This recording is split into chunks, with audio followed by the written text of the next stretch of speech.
अस्सलाम वालेकुम दोस्तों, उम्मीद करता हूँ कि आप सब खैरियत से होंगे। आज की वीडियो के अंदर हम लोग कुछ अहम मालूमात को डिस्कस करने वाले हैं, तो आए बगैर वक्त ज़ाय किए आज का वीडियो शुरू करते हैं। सांप ज़िंदगी भर बढ़ता रहता है, ऊँट के दूध से कभी मक्खन नहीं बनता। सबसे पहली फ़िल्म 1888 में बनी। दुनिया की सबसे महंगी काफ़ी बिल्ली के पखाने से निकलती है।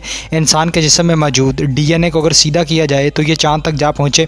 अंडे के छिलके में तकरीबन 17,000 सुराख होते हैं। दुनिया की आधी से ज़्यादा दौलत सिर्फ 1% लोगों के पास है। बर्फ़ सफ़ेद नहीं बल्कि शफ़ाफ़ होती है। इंटरनेट पर पहली ख़रीदारी पिज़्ज़ा थी। फेसबुक पर हर दिन तकरीबन 300 मिलियन तस्वीरें अपलोड होती हैं। व्हाट्सएप का पहले नाम जवाब दो रखा जाना था। पहले कंप्यूटर का साइज़ कमरे जितना था। यूट्यूब पर सबसे पहले अपलोड होने वाली वीडियो चिड़ियाघर की थी। ईमेल एसएमएस से पुरानी ईजाद है। पहला मोबाइल फ़ोन 1 किलो वज़नी था। इंटरनेट का वज़न तकरीबन एक स्ट्रॉबेरी जितना है। ज़्यादा हंसने से इंसान का वज़न कम होता है। पाकिस्तान का सबसे पुराना दरख्त बलूचिस्तान में वाक़ है। समंदरों में इंसानों से ज़्यादा प्लास्टिक मौजूद है। सबसे पुरानी ज़ुबान तामिल मानी जाती है। पहली छापाखाना मशीन जर्मनी में बनी। कागज़ चीन में ईजाद हुआ। कदीम मिस्र में शहद को दवा के तौर पर इस्तेमाल किया जाता था।